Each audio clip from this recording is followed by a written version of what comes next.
But let's start with Rob speaking. So this was during the broadcast with Scott Fransky, and he gave us an update on Ranger Suarez. This is what Rob had to say. Give us the latest, if you can, on both Strom and Ranger. We've made an announcement. Ranger will go on the IL to start the season. We don't expect him to be out very long. Maybe just a couple of starts, maybe 3. We want to build him up. He's kind of had a short spring. And we just want to build him up properly so that we don't have any of those back issues again. And Strom looks good. He's going to pitch for us tomorrow. So the Ranger thing is extremely disappointing because it's already happening. The same issue that has happened for years now. Years with Ranger and this back. It's already occurring. And not only that, they really are shoving Taijuan Walker in our face again. That's embarrassing. It really is. That is so disgusting, it's not even funny. It's a joke that they are trotting him out the first time through the rotation. He is garbage. He is not good. He is not a starting caliber pitcher. And I don't want to hear for a damn second that, Brodes, you're overreacting. He's a 5th starter. He stinks. He flat out stinks. He doesn't give you a chance to win the game. That's the job of a 5th starter. Give us a chance. The dude gets shelled and can't even go 4 innings without allowing 6 runs. He's awful. And the first time through the rotation, he is going to get a chance to start?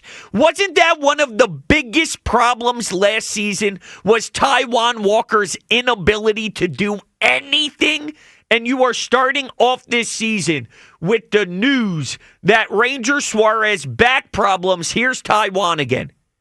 And I don't know when you're going to get any non-back stiffness problems from Ranger. He ramped up after last season. What happened? Can't even make it through spring training. Last year, he hit a wall. It was rough. He took time off throughout the offseason. Now here he is trying to get himself back into play so he can be a fantastic weapon for you, and he can't even get to the first game. Do you think this is just going to go away? Do you think this is just going to stop and the back problem all of a sudden will just be gone? This is going to linger for the rest of the Ranger Suarez experience. So that ticked me off. I'm not mad at anyone in particular for Ranger getting injured. I'm just mad at the fact that we are here again. And the truth is, I don't see it getting better. I am mad that Dave Dombrowski is actually starting Taijuan Walker again, though. That's a joke. That's Dave Dombrowski being a fraud. That's what that is. I'm sorry, that can't happen. It's a very fraudulent move to give Taijuan Walker the ball again after everything we've experienced. So that's number 1. Let's get to number 2 here, because Rob Thomson also discussed where he is with the lineup. And we've been debating that a lot on WIP. Should it be Trey? Should it be Kyle Schwarber? Take a listen to Rob Thomson on what he feels he may be doing here with the top of the batting order. I know the question everybody's asked all spring is your lineup. What will it look like come Thursday? Is today a pretty good preview, or is that just reading too much into it? Well, we're going to go with Trey leading off tomorrow. So we're still fighting through it. And I'm thinking about, maybe against a left-handed starter, it's Trey leading off. Right-handed starter, it's Schwarber leading off. But I'm not quite there yet. But the 9 guys you see today are going to be in the lineup on opening day. What are we doing here? What do you mean you don't know what we're doing? What do you mean you have no idea how you're going to do this yet? What do you mean? What did you do all offseason long? How do you have no idea who is going to lead off? The season starts this week. The season begins in a couple of days. Rob goes, I don't know yet. Maybe it'll be Trey sometimes. Maybe it'll be Kyle sometimes. Oh, yeah, this sounds like a winning recipe. Oh, yeah, this sounds like a team that has conviction. Yeah, this seems like a team that's wired the right way. We have no clue. And by the way, the struggling Trey Turner, we're going to juggle him around. We're going to juggle him around. Sometimes he'll lead off, sometimes he won't. Hey, that means the 2-hole hitter is changing. The 3-hole hitter is changing, right? Because you got to move Bryce. If Kyle leads off, it's Trey batting second. If Trey leads off, you got to have to find a way to do what? Move Bryce up, have Bone bat third instead of cleanup, and then Kyle bats fourth. Now everybody's moving. This is a joke. I got to be honest with you. I'm devastated that this is how we are entering the season, and I'm baffled. I'm supposed to be pumped. I'm supposed to be excited. All offseason long, there were a few things they needed to do. Let's go over the checklist, shall we? And to climb in, 215-592-9494. Your instant reaction on Ranger Suarez hitting the IL with Taijuan Walker starting and a temperature check on Rob Thomson. That's what I want to know from you. But let's go through the checklist of what was supposed to get done this offseason. Find an outfielder, a real one. They didn't do that, in my opinion. Make sure Taijuan Walker never pitches again. They didn't get that done. Establish an identity with your lineup. It's the week of the season starting, and we have no clue how we're going to do this. Now, it seems to be trending towards Kyle more than not. And what does that tell you? That we're going to run this thing back and make zero changes? Or is this Rob making a statement to Trey that you didn't do enough, dude? You had an opportunity in spring to get some at-bats. You had a chance to win us over, but you failed miserably. It took you 3,000 at-bats to finally get a hit, which was an infield single. Your spring training sucked. Sorry, we got to stay with Kyle. Sorry, Trey. Was that part of the messaging from Rob? I doubt it. He's very player-friendly, and he never has that type of attitude, so I doubt that's what it's going to be. I doubt that's what this is all about. But every day it somehow gets worse for me with this group in this unit. It's Taijuan Walker again. Are we for real? Am I dreaming? It's a nightmare. I'm going to watch Taijuan Walker pitch again in 2025. The first time through. It's unreal. Can we have balls? I don't think they have balls. I really don't. I don't think this organization has stones. Everything is all ho-hum. Da-di-da-di-da. Where's the urgency? I don't think they have it. So how do you feel about the Ranger news on the IL to start the year and a temperature check on the manager? 215-592-9494. Let's go to John in Washington Township. Yo, John. Yo, what's going on? What's up, dude? I got a couple of things to say. First of all, I like Rob Thomson. I think he does a great job of staying poised and cool, calm, and collective, however you want to say it. I do think he needs to have more of a dog mentality. I think a lot of people probably agree with that. I think he's too timid in the way that he makes his decisions in the organization. In regards to the lineup, obviously Taijuan Walker is its own separate story. We all know that. First time through the rotation, I'm not completely upset. I think that let him go one time, then I'll be upset if they let it go longer than it needs to be. Obviously, we got Painter and the trade deadline in the middle of the season, but I just think he gets one opportunity. He has been pitching a little bit better in the spring. Give him his one shot, and then can him after that if he can. But, well, I know what's going to happen, John. I'm going to sit up here and I'm going to say how devastated I am that he gets a start and he's going to throw 5 scoreless his first time through. But it's the principle, John. It's the principle that we know over the long run, Taijuan Walker is just not capable anymore. And when we look at the full body of work, I think you nailed it, John. It's about how long the leash is for this guy, because over the last few years, they've always given him 4 or 5 starts that we knew was unacceptable. It went on way too long, and knowing they've done that already, I feel that's already inevitable, that at some point this season, he's going to get 3, maybe 4 extra starts that aren't deserving, and that's going to make me want to pull my hair out. Yeah, definitely. I agree. Yeah. I agree. Yeah. Fully. John, thank you so much. I appreciate you tuning in. But yeah, Rob with the fire, Rob with a little bit more urgency. That's what we need from Rob. I just don't know if it's in there. That's something you either have or you don't have. That's either something that is built inside your bone or not. And with Rob, I just don't think that's who he is. Now, if you ask me, is Rob a good manager? I would say yes. I don't think Rob is a bad manager. I think Rob is a good manager. But this team, specifically where they are at now, they need a fire lit under them. That's the truth. And then the question becomes, is Rob the right guy to do it? Does Rob know how to do it? Is Rob saying different things behind the scenes in that clubhouse than he is publicly? Where the teammates and the clubhouse knows Rob does have that intensity. It's just never going to show in the public eye, which isn't a bad thing by any means. But that's always something I wonder with Rob. Does it look different and does it sound different when nobody can see other than the ones that put on the uniform? But truth be told, even if that is the case, the message isn't hitting home because I see a lackadaisical team.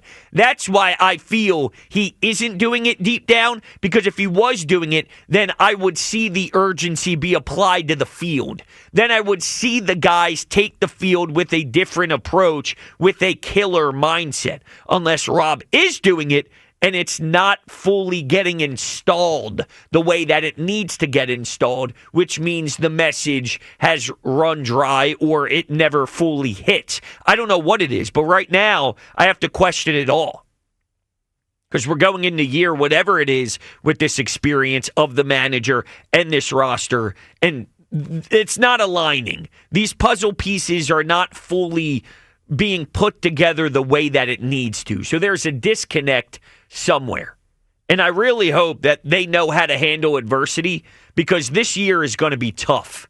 It's going to be a brutal, noisy season for this group. And knowing that my biggest fear is they are not very mentally tough, they're not very stable in that area, I don't know if they're going to have it.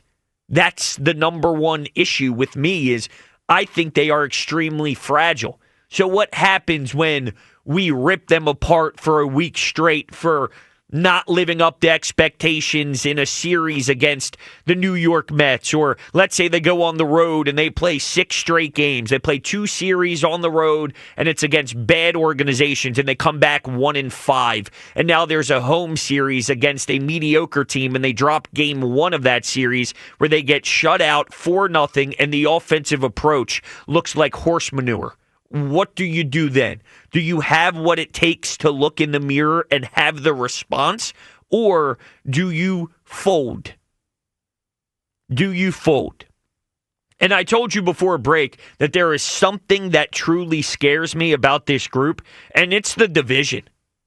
It's the division. This Mets team, they're not going anywhere. This Atlanta team, until proven otherwise, they're not going anywhere. And part of the reason why last year happened is because they had to deal with so many injuries. Is that going to occur again? They had to deal with it a little bit with the catcher position. They made some moves there. Spencer Strider's returning from a big injury. Ronald Acuna Jr. is coming back from a pretty severe injury as well. So I don't know what they're going to look like from a health standpoint. But outside of the health stuff, I don't know if the Phillies can compete with them over 162 enough to win the division. And quite frankly, I guess winning the division doesn't even mean what it used to anymore. And I'm not talking about the bye week thing. There's never going to be a world where I prefer to play in the wild card over getting a bye, because to me that's stupid.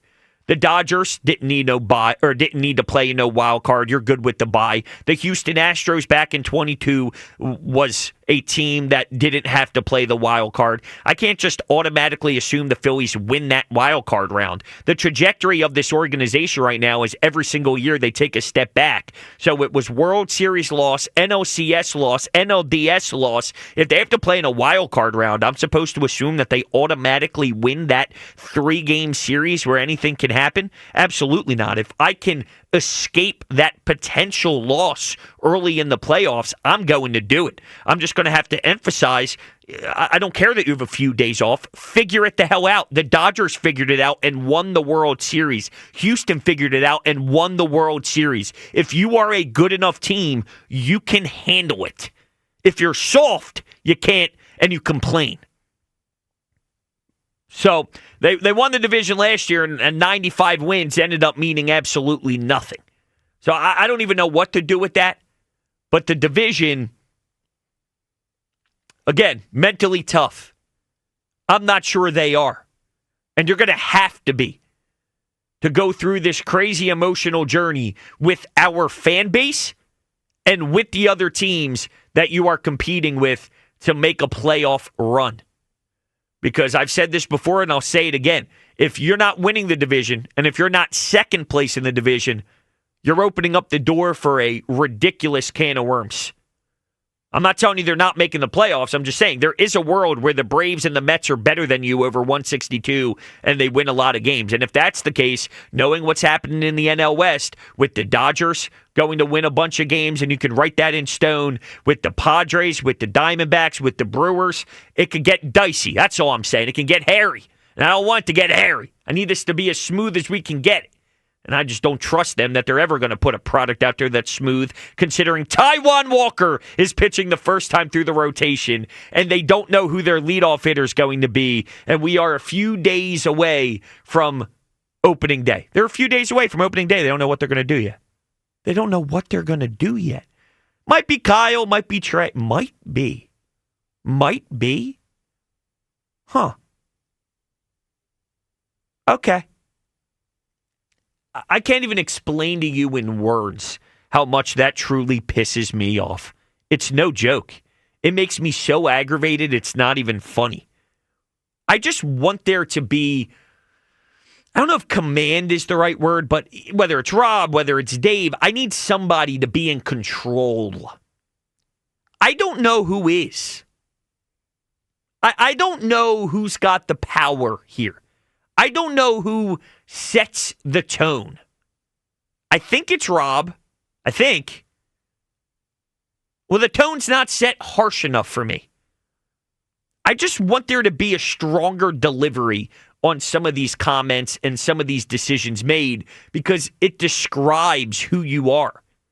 Yesterday, I took a call about identity, and the caller brought up that they feel that this team has an identity crisis. I agree. When they're so lackadaisical and everything's so unknown and they don't know exactly which direction they're going to go, well then, yeah, you have an identity crisis. Well, that's lovely. Now we're about to start off a 2025 campaign and nobody knows exactly how to describe who this team should be. And that really does upset me, considering what the expectations are to go out and compete for a championship, and this is what we're getting. 215-592-9494. That's the phone number to participate. This is what I'm trying to figure out. With the Philadelphia Phillies fan base, what's the temperature right now on Rob Thomson? I need a temperature check on the manager. And not only that, we got hit with some news from Rob Thomson himself on these airwaves with Scott Fransky that Ranger is going to start the season on the IL and Taijuan Walker gets the nod throughout the rotation to start the season. How does that make you feel? From the Ranger side of things and the Taijuan side of things.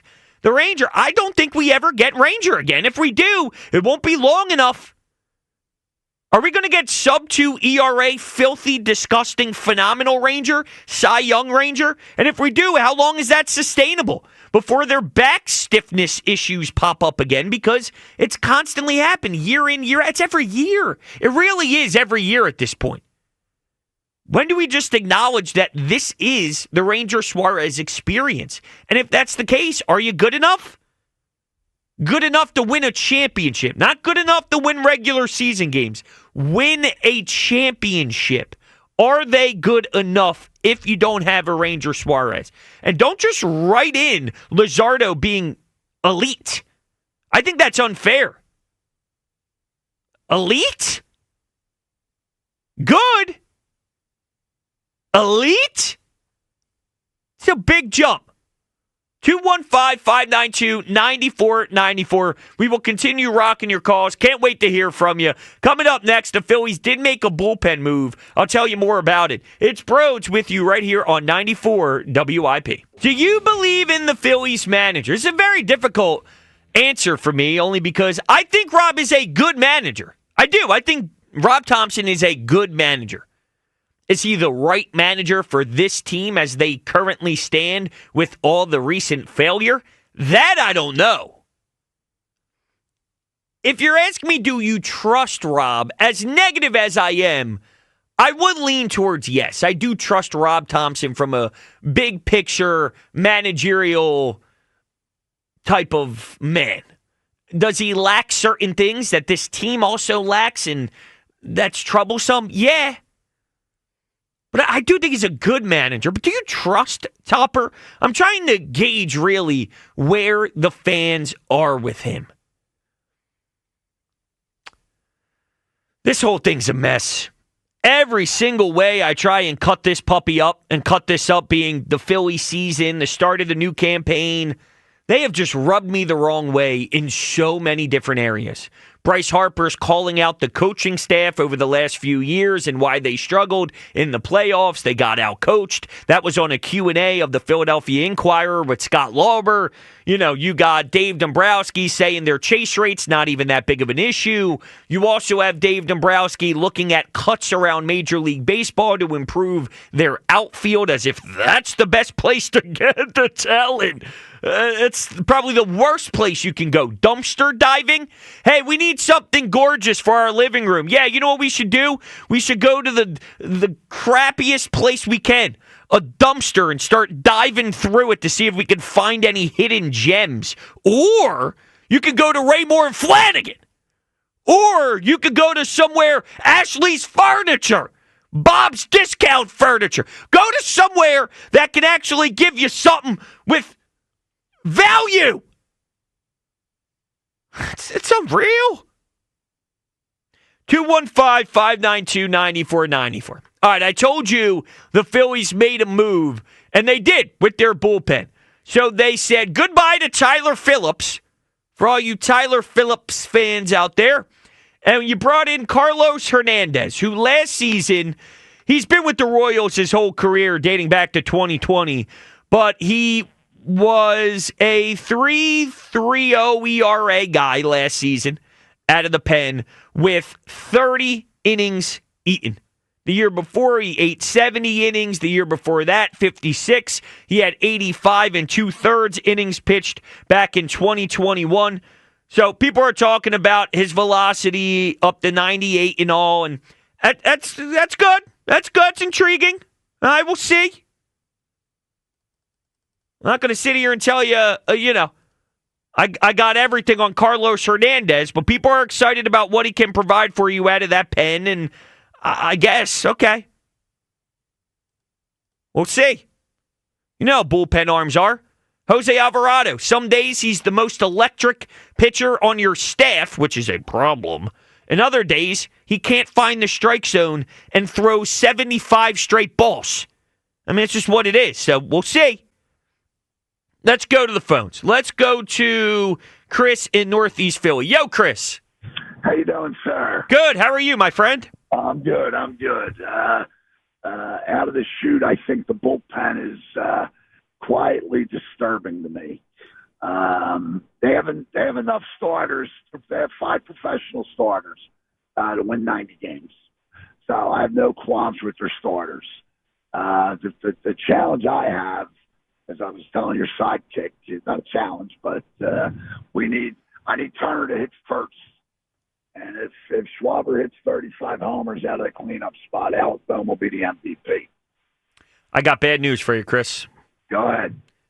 Kyle Schwarber's leading off this year.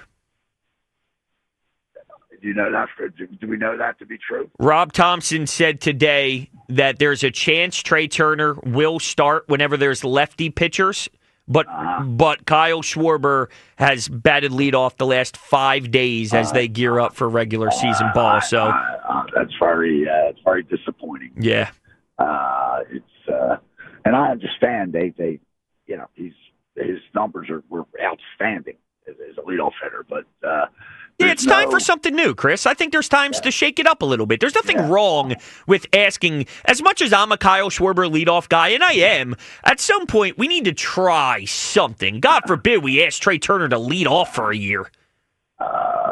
It's that's where he's supposed to be. And again, Schwarber's done an outstanding job. Yeah, he has, no doubt. Thompson's an American leaguer by trade, so the speed thing really doesn't matter. He's an old-time DH guy. So that's my opinion, anyway. That's an interesting perspective, honestly. I never went to that lane. He's an American League manager. But nowadays, wouldn't that benefit him, considering we have that now? It's just kind of they you slug and you go. A different mentality, yeah. That's Yeah. But at any rate, I'm sorry to hear that Turner's not leading off, and I was indifferent to it. Robert did a great job. As far as getting on base last year, and I don't know what his on base average was, but it had to be close to 350. Oh yeah, he had a good OBP last year, Chris, and I appreciate the phone call. So it's not that Trey won't ever lead off, but it seems like they're going to do a flip flop. Some days it's Trey, some days it's Kyle. When it's a lefty starter, maybe it's Trey. But the last 5 games or so, it's been consistently Kyle Schwarber. But Rob did mention that tomorrow's game, they're going to slot in Trey. To me, it's ludicrous. I mean, let's make a decision. How about I really that? wish they would just give Trey the leadoff spot and keep him there. You can always go back to Kyle. Yes. You can always go back to Kyle. Yeah, don't go back and forth the very first week. Give Trey a month, at least a month, in the leadoff spot. I don't care who's on the mound, lefty, righty, whatever. Just give him a month. Now, since Mackenzie Gore, I believe it's Mackenzie Gore, starting for the Nationals on Thursday, Trey will be batting leadoff on opening day. After not for the last 5 days. Yes. I don't get it. Yeah. Hey, Phillies baseball, baby.